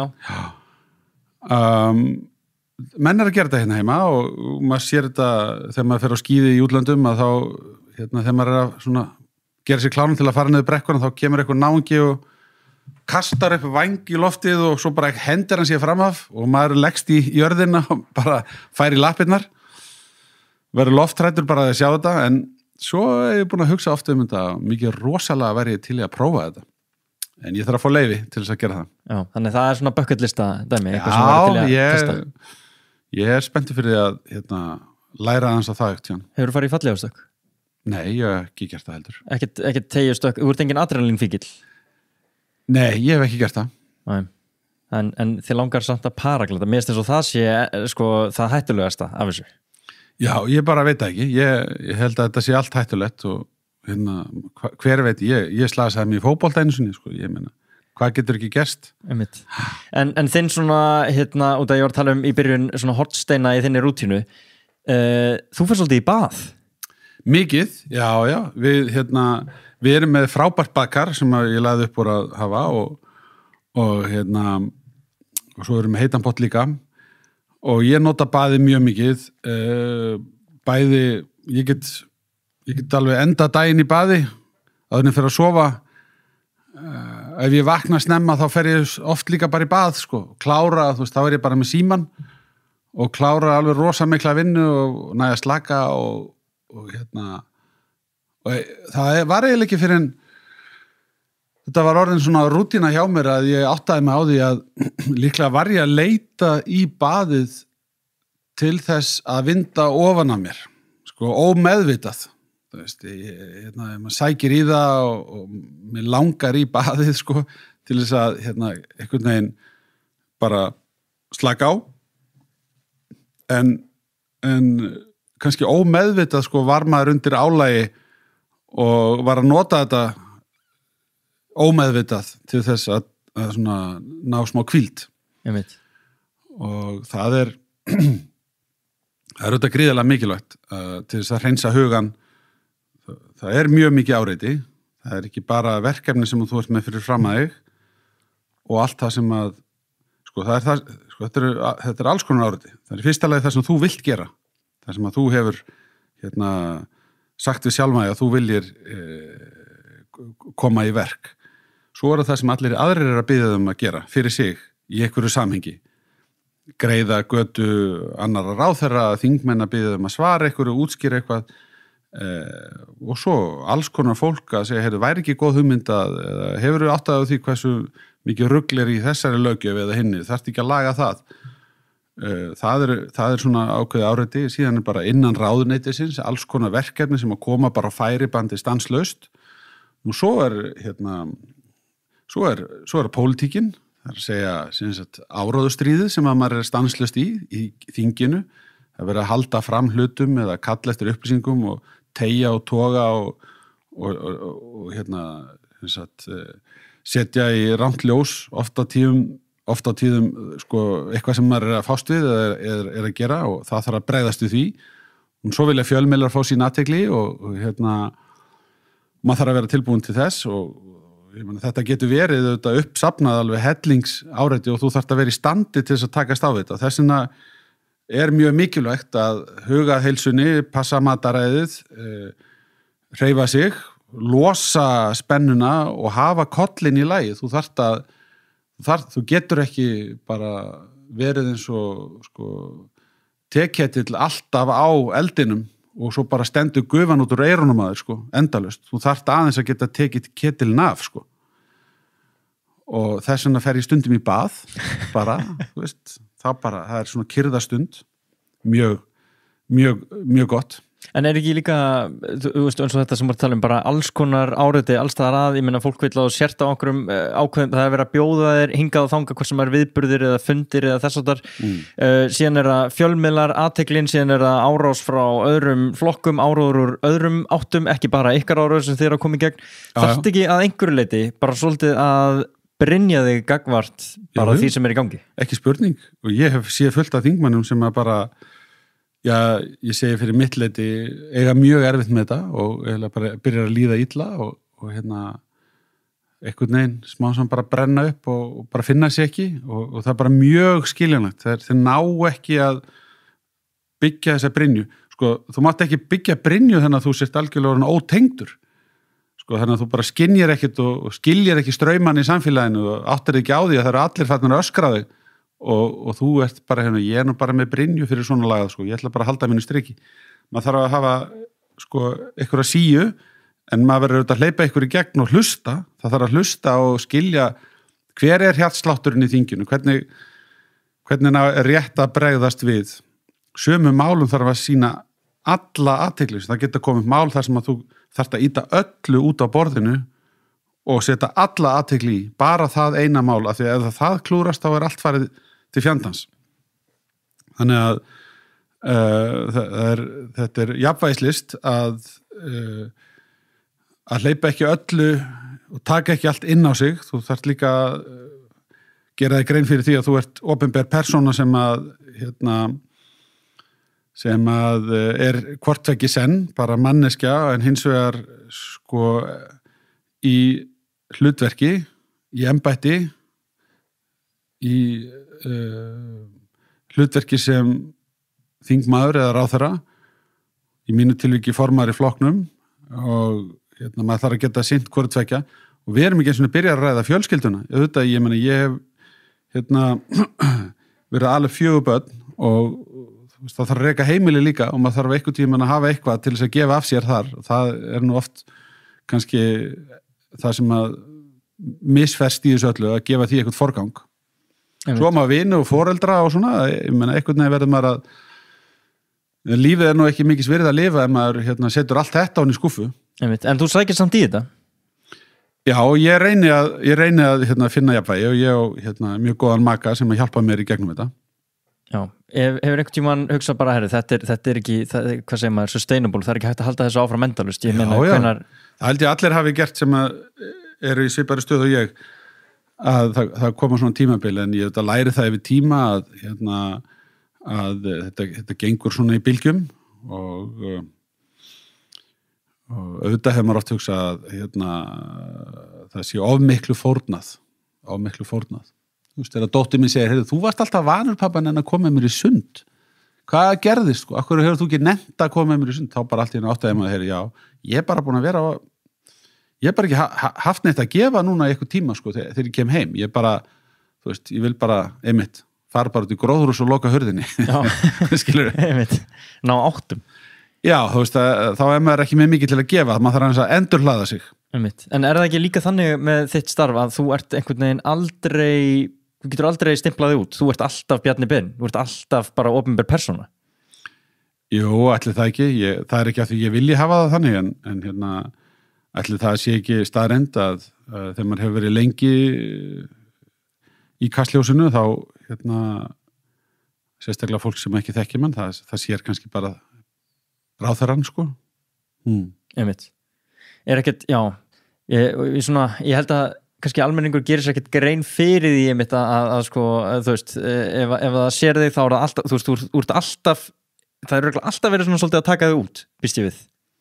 Taka þig út að svona svolítið skima þig, sjá, þarna er hann, einmitt, þú veist, það er svona hnift í þann sem hann er með og segja, þannig er Bjarni Ben. Já, einmitt, það er alveg rétt þér. Það var ekki furðan nema að hlaupi bara beint inn í gróðurhúsið þegar kemur heim. Daginn gerist það að það var sko, þarna er Bjarni Ben barasta. Akkur fær sjálfstæðisflokkurinn og Bjarni Ben svona mikið að þessu? Ég veit það ekki. Akkur er svona margir stoltir að kjósa þetta ekki? Já, þetta svona ákveðin polarisering en Og þar leiðandi margir stoltir að kjósa þetta. Já, það bara fólk frjálst að því að hafa sína skoðanir. Það ekki breyting á því? Nei, ég meina þetta bara eins og þetta ég meina, ég held að við finnum alveg dæmi sjálfstæðismenn sem að líkar ekki vel við pólitíska andstæðinga líka. Já. En ég skal alveg segja það eins og mér finnst ofta að sko til þess að einfalda þetta mjög, ef ég myndi svona safna þessu saman, þá myndi ég segja sko, það mín upplifun að sjálfstæðismenn eru svona töluvert umburðarlindar oft á tíðum fyrir skoðunum pólitískara andstæðinga og leggja áherslu á þeim mjög ósamála og geta farið sko hart gegn þeim á málefnalegum grundvelli. Það miklu meira, það okkar upplifun og við erum nú höfum stundur rætt þetta, það nú meiri sko heift í garð sjálfstæðisflokksins og kannski hægri flokka sem að kemur úr hinni áttinni. Nú ég líka bara að koma á þann aldur að þetta svona skiptir mig meira máli og ég að pæla meiri í bara því sem að gerast í samfélaginu og þjóðfélaginu en þetta líka eitthvað svona, sérðu eitthvað breytingu bara með tilkomu samfélagsmiðla, allir hafa stærri rödd, heyrist meira í fólki sem ekki í valdastöðu endilega? Það ekki spurning, það alveg, það hefur gjörbreytt samtalinu, það hefur gert það. Og breytir það líka bara eins og nálgun á kosningabaráttu fyrir ykkur, eins og ykkar megin, það, breyting á, hvað segir maður, áherslum eða hvað stefnur þið farið í? Ég held sem sagt að... En kannski ert þú ekkert inn í því, ég veit það ekki. Jú, ég alveg á kafi því. Sko, það sem ég held að, sko, það sem ég held að þetta snúist mjög mikið að við erum alltaf að tala þetta áreiti hérna. Áreiti sem að ég verð fyrir í mínu starfi og svona hvernig maður handla það en það verða allir fyrir miklu áreiti og það stanslaust verið að reyna að ná athygliðinni og samfélagsmiðlarnir hafa bara bæst ofan á sko allt annað og ég nota síma minn gríðarlega mikið, ekkert feiminu við að viðurkenna það og ég reka eiginlega bara allt mitt öll mín samskipti bara með síma og í gegnum öll þessi samskiptaforrit og þegar við förum síðan út í kosningabaráttu þá þetta veruleikinn sem að við okkur blasir þannig að þetta hefur þau áhrif, samfélagsmiðlarnir á það hvernig við rekum okkar baráttu annað að við verðum að einfalda skilaboðin mjög mikið og ég held að þú myndir bara skoða kosningabaráttan sem við erum að keyra núna og bera saman við fyrir 10 árum síðan við getum tekið kosningabaráttuna hvort sem 2009 eða 2013 að þetta bara allt öðruvísi gert. Við erum miklu meira á samfélagsmiðlum, við erum miklu meira að nota stutt myndbönd, stutt skilaboð, einföld slagorð og endurtaka þau til þess að þau komist örugglega til skila. Þú byrjar að mæta í podcast? Já, ég hef búin að mæta í mjög mörg podcast. Það ekki stutt skilaboð þar? Nei, en þetta nefnilega akkurat í bland og mér finnst mjög áhugavert hvernig podcast eru að bætast við fjölmiðlaflóruna. Ég til dæmis sé ekkert eitthvað mikið niðurslag hjá útvarpið þó að podcast séu líka orðin valkostur og mun fleiri sem að hlusta á hljóðbækur í dag heldur en var fyrir 10 árum síðan engin spurning og það bara besta mál, það fólk hefur gaman að þessu og getur sótt þetta hvenær sem og þetta þægilegt og getur hlusta á brot og þætti og svo klára þáttun seinna og allt þetta. Þannig að sko þú spurð hvað áhrif samfélagsmiðlarnir hafa haft. Þeir eru bæði ógn og þeir eru tækifæri. Þeir eru ógn vegna þess að það verður svo mikill hávaði, það er svo mikill flaumur skilaboða og það er svo mikið áreiti að þú þarft einhvern veginn að ná að skera í gegn. En þeir eru þetta frábært tækifæri vegna þess að það eru allir með síman í höndunum, það eru allir tengdir og ef þú nærð að brjótast í gegn að þá áttu möguleika á því að koma einhverju til skila. Við erum að reyna að vekja athygli á fólki og við erum að vekja athygli á hugmyndum og samfélagsmiðlarnir eru þetta frábært tæki til þess ef þeir eru nýttir rétt Einmitt. En ég eins og að hugsa út að bara þú hefur farið í mörg viðtölu gegnum tíðina, þú varst í lögmennsku, það svona, þar ákveðin framkoma mikilvæg, ræðuhöld og þess að það hefur alltaf verið sleipur í þessu eða? Og svona follow-up spurning sem ég ætla bara að henda strax fram hvort að þú hefur sóttir einhverja þjálfun eða aðstóð í svartækni eða þess að ég meina sem ráðherra á Íslandi þarf maður, þú veist, ekki bara að brynja sig í þessu, heldur þú þarft að geta mætt ansi bara kokrustu til leiks og eins og núna bara tekið fram, þú ert að mæti þetta viðtal og þú veist ekkert hver ég er ekki búin að senda neina spurningar fyrirfram, þú bara mættir og þú spurðir ekki eins og fyrirfram hvað er að fara að ræða neitt svoleiðis, það er bara ítt á rekk og byrjað sko. Já, einmitt.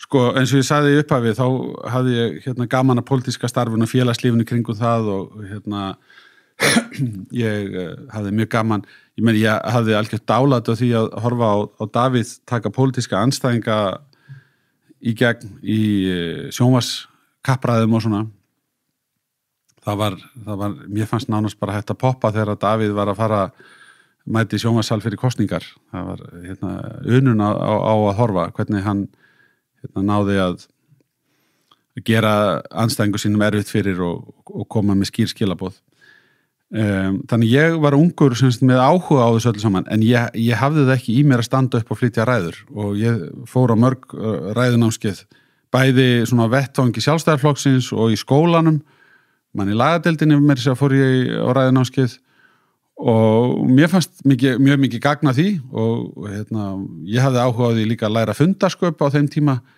og grúska því hvernig fara fundi fram hvernig bera greiða úr ágreiningsefnum og í hvað röð ég að taka tillögur fyrir á fundi og allt þetta. Ég hefði gaman að þessu en það tók mig langan tíma bara að læra að standa í pontu og koma frá mér því sem ég vildi segja. En ég sótti dálítið í það. Ég til dæmis skráði mig norrænu málflutningskeppnina þegar ég var í lagadeildinni til þess að fá þá æfingu standa út í Danmörku við fórum til Kaupmannahafnar og þar þurfti maður að flytja sitt mál á dönsku og standa fyrir framar reynda dómara úr mannréttindadómstólnum og flytja ræðu og það var áskorun þannig ég sótti dálítið í þessa áskorun mér leiði ekkert vel með þetta til að byrja með en ég hugsaði með mér ég verð bara að komast yfir það, ég fer bara í gegnum þennan ís, maður bara brjóta sér leið og þá skiptir máli að fá góða leiðbeinendur og fara á námskeið og gefa sér tíma aðeins til þess að hugsa uppbyggingu ræðu og svona en ég átti mjög erfitt með þetta þegar ég var í menntaskóla að flytja ræðu eða standa upp fyrir framan hóp, það var bara mér alls ekki eðlislegt þannig að ég svona bjó aðeins að þessum undirbúningi þegar ég kem á þingið ég hef aldrei haldið fram að ég hafi verið frábær ræðumaður þegar ég byrjaði á þingi mér segja, þegar ég var formaður og þá átti það sér sinn aðdraganda maður þurfti auðvitað að fara að kynna sig og ég fór með Illuga Gunnarsinni vestur á Firði og hélt mína fyrstu fundi þar og stóð þar fyrir framan hóp af Ísfirðingum og öðrum úr næstu bæjarfélögum og kynnti mig og sagðist vilja gefa kost á mér. Það voru sjálfstæðismenn sem sagt þarna fyrir vestan og svo mörgum árum seinna þá var ég svona að rifja þetta upp með Illuga og sagði heyrðu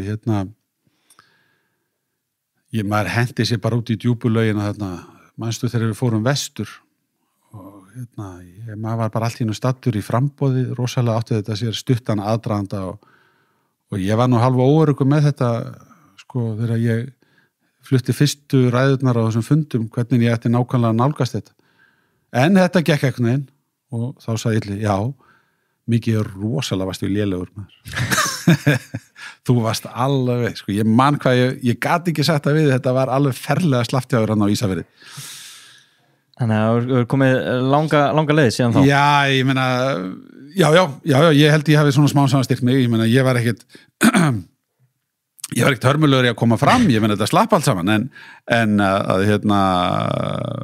að færa rök fyrir því að hverju menn ætti að kjósa mig og hvernig þetta gerði svo hratt, þetta, Geir Haarde tilkynnir veikindi sín og hann mun ekki gefa kost á sér svo maður skyndilega mættur og ég held að Illugi hafi svona bæði átt við það hvernig ég komið svo frá mér en svona efnislega líka hvað ég hafði að segja.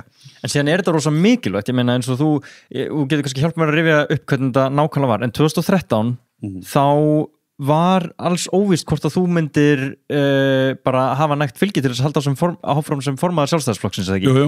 Og þú gefur þarna viðtal og það einhvern veginn verða svolítil straumkvörf eftir þetta viðtal. Já, það verður mjög mikil breyting á fylgi flokksins í aðdraganda kosninga, þannig að við erum að tapa fylgi stanslaust og það er mjög mikil óánægja með það í flokknum sem að skiljanlegt var. Og þetta gerist svona í kjölfarið af því að EFTA-dómstóllinn kveður upp úr með Icesave-málið að það sé að hafa engin skuldbinding hvílt á Íslendingum að verða við þessum kröfum sem að okkur var beint af Bretum og Hollendingum og við það fær Framsóknarflokkurinn svona hvað var að segja, hann fær svona bylgju til sín og það er að hluta til á okkar kostnað og eftir að hafa verið í 35% fylgi eða allt kjörtímabilið þá semst fer að kvarnast úr fylginu þarna vorið og Framsóknarflokkurinn skyndilega fer á mjög mikla siglingu undir forystu Sigmundar Davíðs og þetta verður til þess að það er svona fer á stað umræða að kannski þurfi bara einhvern annan í forystuna og ég bara opnaði það í þessu kastljósviðtali, ég segi bara já, ég meina auðvitað hugleiði maður það ef maður er forystumar í flokki og það gengur ekki vel hvort að manni sé að mistakast og ég verð bara eins að hugsa það, ég ætla bara að gera það og á endanum fekk ég mikla hvatningu og fann að mér leið best með að fara í gegnum þessar kosningar að minnstakosti sem ég gerði og við náðum aðeins að hífa upp fylgið og urðum sigurvegara kosningana í fylgislegu tilliti þetta var ekki eina skipti, ég hef svo sem áður líka sem farið gegnum formanslag í flokknum, þetta var ekki formanslag en þetta var svona meira spurning hvort að maður myndi hafa úttalt þess að klára kosningarnar þannig ég hef nú viljað reyna þáttur ég hafi enst í meir en áratug í þessu, þá hef ég nú viljað reyna að vera raunsar á það hvort að maður sé að gera nægilegt gagn eða ekki og hvort maður hafi eitthvað fram að færa og ég held að það sé mjög hættulegt þegar menn hætt að spyrja sig að því þá geta menn visnað upp og einhvern veginn hætt að þjóna tilgangi sem leiðtogar. Var þetta með erfiðari tíma sem að þú hefur gengið gegnum sem stjórnmálamaður eða kannski bara sem formaður flokksins eða eitthvað? Þetta voru gríðarleg vonbrigði vorið 2013 fyrir mig persónlega og fyrir Sjálfstæðisflokkinn að sjá spilast svona úr eins og gerðist en þetta var nú þó ekki verra en það að við endum í ríkisstjórn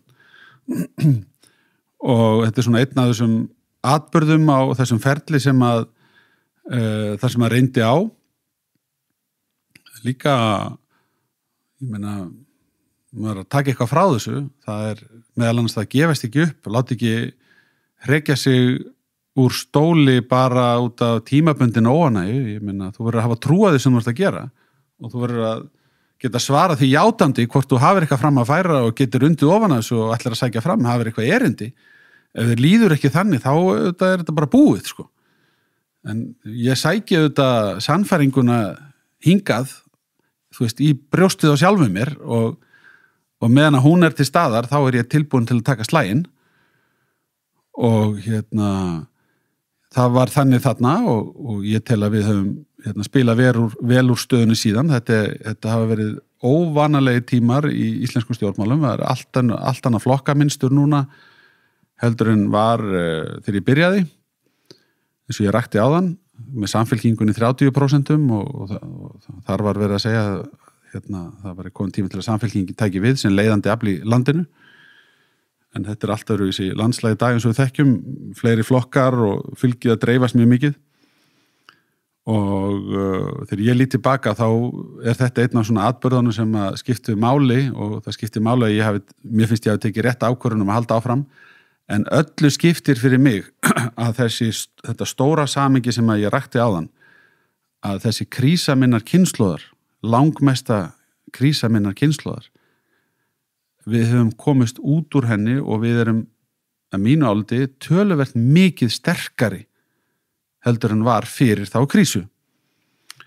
Og við höfum að nálgast verkefni núna aftur með sama hætti út af efnahagslæginu vegna COVID, að við höfum að spyrja okkur leiði til þess að koma síðan aftur sterkari út úr þeirri krísu. Það er eiginlega sama á hvaða mælikvarða þú tekur, að staða heimilana, staða fyrirtækjana, staða ríkissjóðs, gjaldeyrisforði Seðlabankans, staða þjóðarbúsins gagnvart útlöndum, staða lífeyrissjóðakerfana, innviðirnar á Íslandi, þetta er allt saman á miklu betri og traustari stað heldur en var fyrir fall fjármálafyrirtækjana og í því tilliti þá er ég bara mjög stoltur að hafa verið á vettvangi og verið í ríkisstjórn sem að tóku margar mikilvægar ákvarðanir. Ég verið núna til dæmis að sjá hugverkaiðnaðinn á Íslandi, rannsókn og þróunarstarf taka mikinn kipp út af ákvörðun sem við höfum tekið. Við veðjum dálítið á og við getum skapað mikil útflutningsverðmæti. Getur hans lýst í þegar, mér finnst þetta svona óskýr hugtök, ég skil hvað að segja, en hvaða ákvarðanir eru það sem þið takið og hvar eru það að gera bara veginn greiðan fyrir þessum nýsköpunarfyrirtækjum eða hvað maður vill kalla það? Já, við tökum bara svona stóru myndina að þá er það, það hvernig við gerðum upp við slitabú föllnu bankana og fórum í aðgerð til þess að laga skuldastuðu heimila. Við trúðum á það að lægri skattar myndu gefa betra svigrúm fyrir fyrirtæki og heimili heldur en að fara í skattahækkanir fyrir opinber útgjöld. Þetta voru svona nokkrar prinsip ákvarðanir, stöðva þennan Evrópusambands leiðangur, styrkja Seðlabankan með sameiningu fjármálaeftirlits og Seðlabanka, innleiða evrópska regluverkið fjármála starfsemina, þannig að bankarnir þyrftu að lúta miklu strangari kröfum. Þetta allt hefur tryggt að þetta hagkerfi okkar stendur á miklu traustari stoðum, en við þurfum að fjölga stoðunum. Og til þess að fjölga þeim, þá höfum við farið í mikla sókn fyrir nýsköpun í landinu og það sem við gerðum svona sem konkrétt ákvörðun var að veita skattaafslætti fyrir þá sem að sögðust og gerðu það að fara í rannsókn og þróunarstarf á Íslandi. Þetta þýðir að fyrirtæki sem eru að vinna rannsóknum og þróun á hugmyndum geta fengið annarkvort endurgreiðslur eða lækkun á skattstofnunum sínum fyrir alla þá fjárfestingu. Og við erum að veðja þarna á að fyrirtæki sem eru að fjárfesta í framtíðinni, þau muni skapa fyrir þjóðarbúið útflutningstekjur, það verður til verðmætt störf, vel launuð verðmætt störf, það verður líka til verðmætt í fyrirtækjunum sjálfum sem að smám saman muni við getum kallað að undið upp á sig og myndað klasa þekkingar á Íslandi sem að síðan eru orðin önnur sjálfstæð svona stóð og styrkur fyrir útflutning. Þarna erum við að tala fyrirtæki eins og leikjafyrirtækin, þar sem er verið að þróa hugbúnað. Við erum að tala alls konar líftækni fyrirtæki sem eru að nota mannauðinn til þess að þróa betri afurðir. Við erum að horfa á alls konar heilbrigðistengda starfsemi sem að getur verið ýmist í hugbúnaðargerð eða forritun tækjasmíð. Við erum að tala annan þekkingadrifin iðnað sem að hefur vaxið gríðarlega undanförnum árum og ég fullyrði það að þetta hefði ekki gerst nema vegna þess að við opnuðum fyrir skattalegar ívilnanir og hvöttum fyrirtækin til þess að ráða fólk á Íslandi, vera staðsett hérna heima og breyttum síðan öðrum reglum sem að snúa fjárfestunum. Það var meira hvetjandi fyrir þá að leggja nýsköpunarfyrirtækjum lið í gegnum hvort sem er nýtt hlutafé eða með breytanlegum skuldabréfum. Það þurfti aðeins að laga líka skattalega meðferð á kaupréttum og fleiru slíku fyrir þessi fyrirtæki. Þannig að við höfum bara verið mjög markvisst að veðja þennan gera og það er að skila sér. En þetta eru ákvarðanir sem að hafa leitt til þess að við erum að fá nýja stoð í hagkerfið og við höfum tekið þátt í að veðja á. Við höfum líka, og má ekki gleyma því, verið að stórauka fjármögnun inn í þessa samkeppnissjóði þeir sem eru með góðar hugmyndir þurfa stuðning, senda umsóknir inn í hvort sem tækniþróunarsjóð eða fyrir grunnrannsóknir rannsóknarsjóð og þar þurfa þá að vera til peningar og við höfum verið að veðja á að það myndi skila sér vel tilbaka og ég held að það sé að sýna sig að það hafi heppnast mjög vel, þannig að þegar ég að horfa tilbaka þá ég að horfa á það hafa verið einstaka atburðir sem að hafa kannski reynt á og svona, en aðalega atrið að maður tekur skref sem að byggir á því að maður verður að reyna að leggja eitthvað að mörkum við að endurreisa samfélagið sem þingmaður og síðar sem leiðtogi stjórnmálflokki og á þessum rúmlega 10 árum sem eru liðin þá hefur okkur tekist að byggja miklu sterkara, öflugara samfélag. Staða fólks betri, kaupmátturinn meiri og við erum betur tilbúin til þess að mæta áskorunum framtíðarinnar. Einmitt, mér fannst nú kannski bara sanngjarnt að mér að spyrja frekar líka út að ég var að spyrja út í hennan myrkasta eða erfiðasta tíma, hvort það var þarna 2013, hvað væri svona bjartari tími, en þú ert búin að lýsa því ansi vel líka, þannig Já, ég meina, ég var auðvitað, við vorum gríðarlega, það var auðvitað ekki gott að við skildum glötraniðu ríkisstjórninni sem var myndið 2017, það var auðvitað hörmung, þá getur ímyndað það auðvitað algjörlega hörmuleg stað að vera í að vera forsætisráðherra, vera oddviti í ríkisstjórn sem að gefst upp, eitt flokkurinn gekk út, það var þetta, mér finnst það nú eiginlega að vera það versta og allur aðdragandinn að því, það fannst mér allt saman að vera mjög ósanngjarnt og ekki góða minningar í tengslum við það, en aftur, það ekkert annað að gera en að setja undir sig hausinn og þá bara taka slaginn og við endum þá í þessari ríkisstjórn og höfum gert marga góða hluti eftir það. Þannig að það nú svona ein leksían í þessu, bara aldrei að gefast upp, halda áfram að berjast og það alveg sama hvernig útlitið það þarf að halda áfram að berjast. Mér finnst svolítið forréttilegt með að bara horfa á svona ákveðin langtíma vandamál eins og ef við tökum sem dæmi innan heilbrigðiskerfisins bara lífstílsjúkdómar og hversu mikill kostnaður fer í eitthvað sem hægt að fyrirbyggja eða þess og þetta náttúrulega risastór umræða en þetta eru breytingar sem eru gerðar á lífstíls einhvers og biðin eftir að sjá hvort það hafi einhvern ávinning er svo ótrúlega löng þetta bara svo hægar sveiflur sem eiga sér stað og þetta ánáttúrulega við ég er svona að setja upp smá myndlíkingu fyrir alls konar önnur vandamál eins og menntakerfið eða þess en mögulega þetta 4 ára kosningakerfi einhvers konar stífla í þessu, er of skammsýnt að vera að reyna að ná fylgi fyrir og fá atkvæði fyrir næstu 4 ár til þess að vinna í einhverju sem kemur síðan í ljós miklu setna eins og bara loftslagsbreytingar eða þess það verður engu breytt með hlýnun jarðar á 4 árum Já, ég get alveg tekið undir það að margt af því sem við erum að vinna með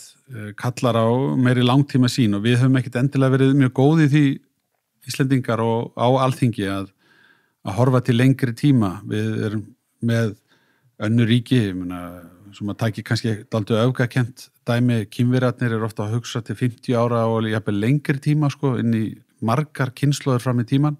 Við erum með áætlanir það hvernig hlutinni gerist yfir slík löng tímabil.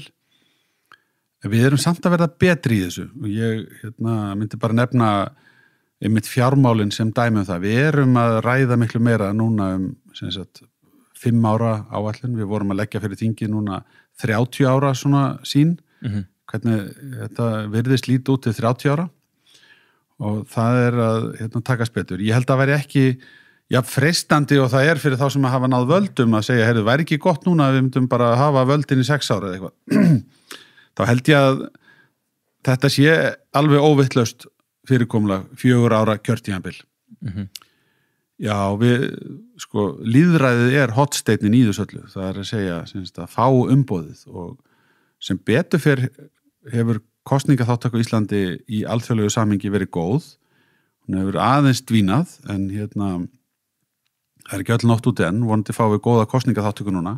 En alltaf með þessu kostningakerfi þá ekkert mál að segja bara, herru, við ætlum að við sjáum fram á langtíma breytingar og ef við bara nota heilbrigðiskerfi aftur, við ætlum bara að gera þetta og þetta og þetta og við munum sjá árangur á næstu 20 árum og bara hamra því í gegn og bara eftir 4 ár, bara við erum ennþá búin að gera þessa breytingu, ég veit að mesti ávinningurinn er ekki komin í ljós, en þetta stefnan sem við tókum hérna fyrir 8 árum og þú veist, við sjáum að þetta byrjað að snúast í rétta átt, en þarna kemur svona kosningabaráttan svolítið í baki á mann út af að það einhver sem kemur með loforð einhvern bara skamtíma gróða allt í einu, bara herri búm, við viljum þessa breytingu núna, en meðan einhver búin að vera að snúa skipinu hægt og rólega vonandi í rétta átt, mögulega bara í ranga átt.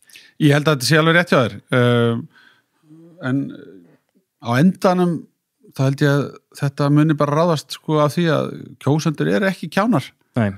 Þeir sjá í gegnum svona hluti og er að hlusta og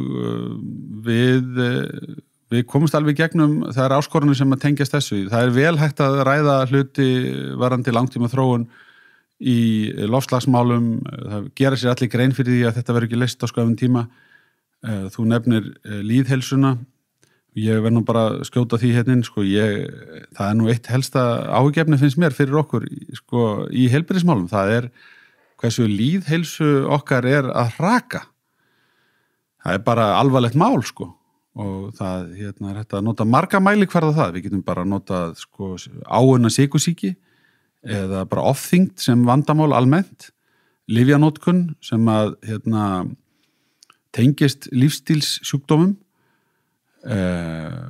hjartasjúkdómar líka sko, sem að oft fylgja, blóðþrýstingur, sko, vísarnir eru bara í öllum þessum tilvikum bara að vísa á sko, appelsínugult og leiðin á rautt sko. Já, síðan þetta alltaf spurningum hvort orsök og afleiðing síðan þegar við tölum andleg veikindi, sko, hvort að það valdi síðan þessu sem að þú taldir upp eða hvort að ofþyngdin stuðli að þróunin allir þessa átt. Ég lenti nú í því þurfa að grúska aðeins þetta bara í tengslu við verkefni sem að eitt barnanna minna var að vinna í skóla og ég var svona aðeins að reyna að hjálpa og segja, nú skulum við aðeins skoða hvað hægt að finna og það sem kemur út úr því að þetta þróunin, hún ekki góð og þá þetta spurt, til dæmis varandi ofþyngdina, hvað það miklu fleiri kaloríur sem fólk að borða? Nei, það virðist ekki vera tilfækið, ég hefði haldið það fyrirfram, en þessar rannsóknir að segja að það ekki endilega það sé mikið meira kaloríum. Nú fólk ekki að hreyfa sig? Já, fólk miklu meira að stunda líkamsrækt heldur en áður, þannig að þar það eitthvað að brenna kaloríum, þannig að þá reynt að finna út í hvað það þá, sko?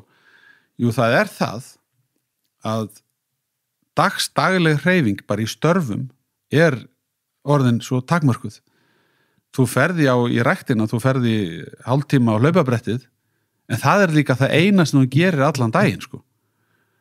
Á móti því að áður fyrir var fólk meira að vinna með hreyfingu og var að fá út úr því bara í gegnum sín störf sem þurfti til þess að vinna móti kaloríu inntökunni. Já, þetta svolítið svona polariserað aftur að þú annarkvort á brettinu eða í sófanum. Já, við bara dálítið mikið eins og við sittum voða mikið einhvern veginn í skrifborðstól við skrifborð að horfa á tölvuskjáinn og það dugar ekki þessi hálftími á hlaupabrettinu, hann dugar ekki til að vinna móti hreyfingarleysinu.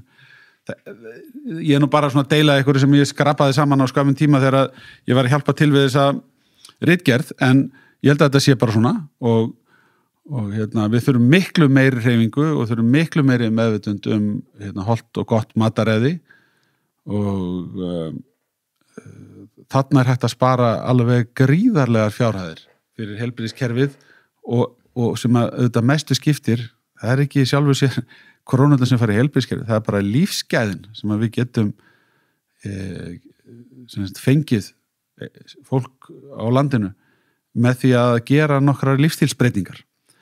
Það við getum bætt lífsgæði svo margra, aukið við árafjöldan og fengið fleiri góð ár.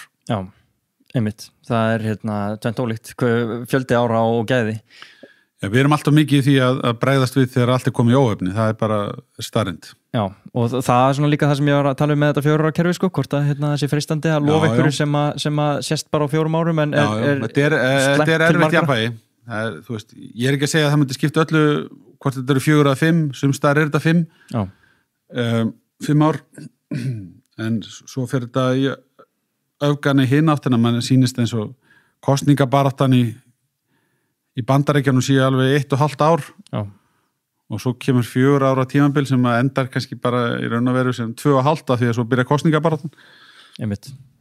En sem fjármálaráðherra, hvað finnst þér bara svona fjármálalæsi Íslendinga og kannski svona yngri kynslóða? Jú, það hefur verið mjög áhugaverð umræða það, sérstaklega síðan í hruninu og mér sýnist að það sé verið að taka meira inn fjármálalæsi í skólakerfið og fjármálastofnanir eða bankar, fjármálafyrirtæki önnur eru sína frumkvæði líka. Man eftir hvernig Jón Jónsson hefur til dæmis verið að fara í skóla og reyna að gera þetta spennandi námsefni, vera með fræðslu. Mér finnst við svona hafa lært heilmikið á tiltölulega skömmun tíma í þessu efni og get borið það saman við það þegar ég útskrifaðist einmitt úr lagadeildinni að maður er að klára þarna 5 ára háskólanám og er með einhverju draumum að fara í lögmannsstofu rekstur í framtíðinni en það hefði aldrei neitt velti fyrir sér sko hvort að það þyrfti ekki að vera til staðar eitthvað grunnþekking áður en að þú fengir héraðsdómslögmanns réttindi á því hvernig þú til dæmis dráttarvaxta reiknar. Var lítið pælt í því. En ég held að það sé nú að breytast, ég veit ekki betur.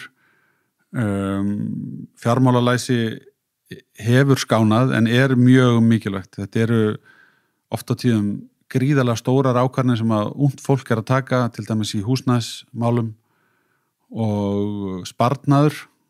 Sko lífeyrissparnaður er þess eðlis að því fyrr sem þú byrjar, því betra.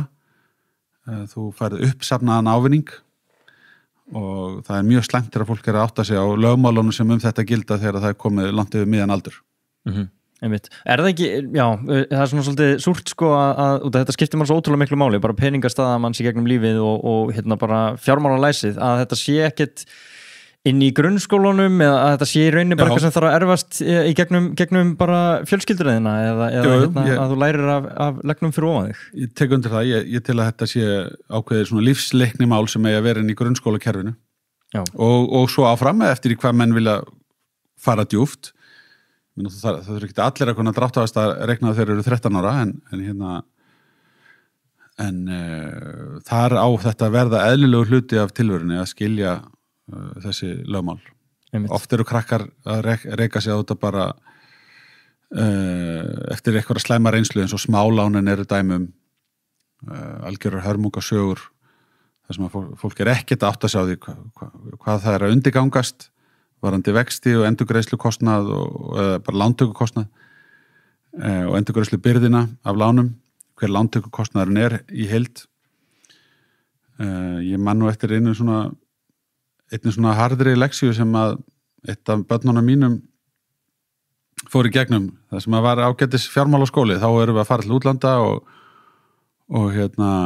hún er með nokkra seðla í krónum sem hún hafði unnið fyrir og ákveður að skipta því í danskar krónur upp á flugvelli og svo förum við til Danmerkur og hún eyðir ekki öllum dönsku krónunum og kemur aftur heim og skiptir þessu aftur yfir íslenskar og það hafði horfið 10% af fjárhæðinni og var að bera þetta undir mig. Hvað varð peningin? Bankinn, hann sveik mig, hann tók þetta allt af mér og þá þurfti ég bara að fara í gegnum kaup- og sölugengi og hvernig þetta virkar þegar þú ert að snúa peningum aftur og aftur, þú getur enda með ekki neitt. Hefur þú eitthvað tímann fengið svona harða leksju í fjármálum? Nýverið eða á yngri árum? Já, ég kannski, þegar ég keypti fyrst fasteign og tók lán og þá fer ég í Íbúðalánasjóð og undirgengst þar að skulda nokkra milljónir og fyrir það að lofa að borga Íbúðalánasjóði skilmerkilega þessa skuld, þá fekk ég hendurnar húsbréf og ég fór með húsbréfin og þau átti ég að geta selt og fengið andvirði lánsins í hendurnar nema þá áttaði ég mig á því að það var svo mikil afföll á húsbréfum á þessum tíma út af því að vextirnir sem Íbúðalánasjóður var að greiða á móti markaðsvöxtum voru svo lágir. Ég fekk bara 80% af fjárhæðin í hendunar sem ég var að lofa að skulda íbúðalánsjóð. Þetta fannst mér alveg rosalegu skellur og að sko bara ræða stöðun og húsnæðismarkaði í dag með það sem að þá var. Það er himin og hafa á milli. Já, hvernig þá? Það segir þetta allir, en síðan held ég að þetta sé alltaf bara svipað erfitt. Ég meni í fyrsta lagi, þá fekk ég nú ekki nema 80% af láninu greitt út í þessu tilviki. Ég bara satt uppi með 20% afföll. Þannig að þetta er eins og taka 10 milljónur lán og fá bara 8 milljónir. Þú fær bara 8 milljónir, þú eru að borga með 10, sko. Þetta algjör hörmunga staða. Svo í öðru lagi að þetta lán döði mér ekki meðal annars út af afföllunum, þannig ég þurfti að fara í banka og þá tók ég lán sem voru á föstum 8% af vöxtum, verðtryggt. Þannig að það var nú kjörin sem voru í boði á þeim tíma.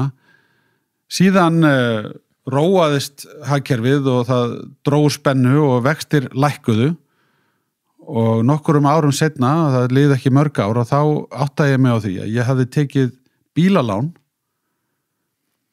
sem var á töluvert betri vaxtakjörum heldur en lánið sem ég var með á fyrsta veðrétti á húsinu mínu. Svo mikið höfðu vextirni breyst á örfáum árum og þá var þetta komið að því og tímabært að endurfjármagna húsnæðislánið sem ég gerði en þetta samhengi situr alltaf í mér að hversu miklu getur munað á vaxtaprósentunni og hversu miklu hagsmunir eru fyrir öll heimili að geta tekið lán sem að tengist þessari langtíma skuldbindingu sem húsnæðislánin eru á hóflegum vöxtum sem ekki að taka of miklum breytingum og að ekki sé nú einu sinni sko minnst á það svínari sem að var í eina tíð að menn þurft að borga stimpilgjald ef þeir endurfjármögnuðu lánið sitt. Þetta afnámum við eftir í komum fjármálarándið og gerði miklar breytingar á stimpilgjöldum. En þetta var semst þannig, þegar ég kom í fjármálarándið, þá var það ennþá sú regla að ef þú endurfjármagnaði lánið, þá þurftur að borga ríkinu stimpilgjald. Það var í raun og veru skattur sem var tekin í hvert sinn sem að þú komst með nýtt lán. Já. Algjör svífur það sérstaklega þegar þú ert að endurfjármagna lán. Þú ert ekki í raun og veru að taka nýtt lán. Þú ert ekki að gera neitt annað heldur en að framlengja lánið þitt á betri kjörum. Það var skattlagt. En fáðu þið ekki enn pening bara einhvern tímann seinna með bara hærri fasteignagjöldum eða þess áttar? Þú veist, á maður einhvern tímann eignir sinna skuldlaust. Maður þarf alltaf að borga af henni þó svo maður sé búin að greiða upp lánið. Já, það kostar að reka fasteign. Það er fasteignagjöld og hitt og rafmagn og allt viðhaldið. Fasteignaskattur.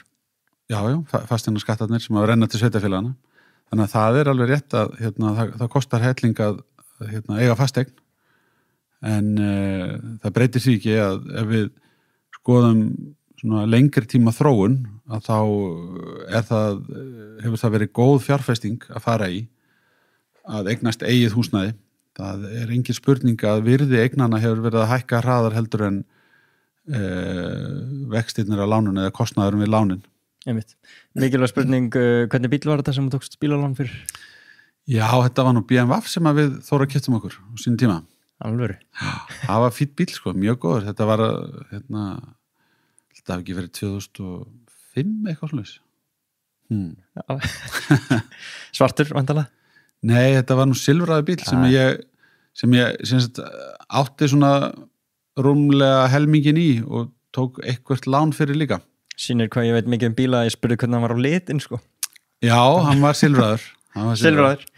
Herra Bjarni, bara undir lokin, hvað er svona einhver skilabóð sem þú vilt koma áleiðis til hlustenda stefnu þína eða loforð breytingar eða áframhaldandi ákvarðanir eða hvernig sem orða, bara hvort þú vilja segja eitthvað. Ég er bara mjög ófeimin við að segja það að við erum ennþá að reka ríkissjóð með miklum halla, en okkur hefur tekist að verja hér heimilinn og standa með fyrirtækjarekstrinum með mjög umfangsmiklum aðgerðum og við þurfum áfram að sýna þolinmæði til þess að loka þessu gati. Við ætlum ekki að velta lífskjörum okkar í dag bara á börnin okkar með einhverjum botnlausum lántökum.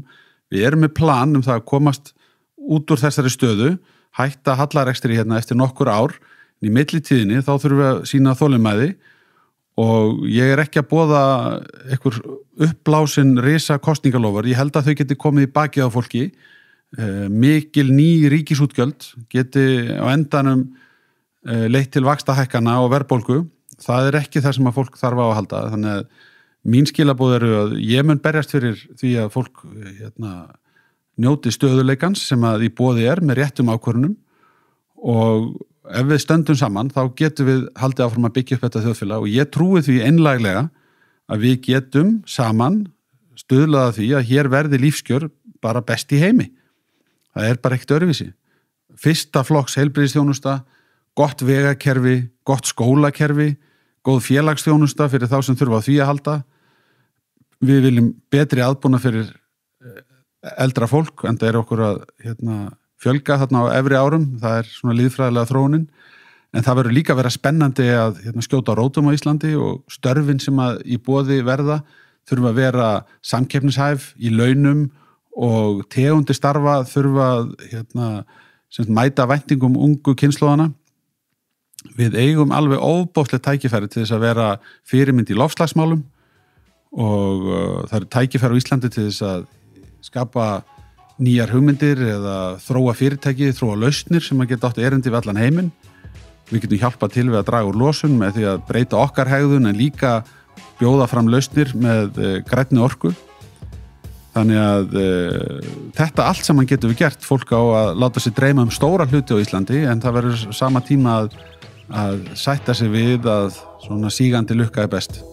Sígandi lukka best. Það eru lokaorðin Bjarni Ben. Gangiði vel og takk hérlega fyrir spil. Takk fyrir mig.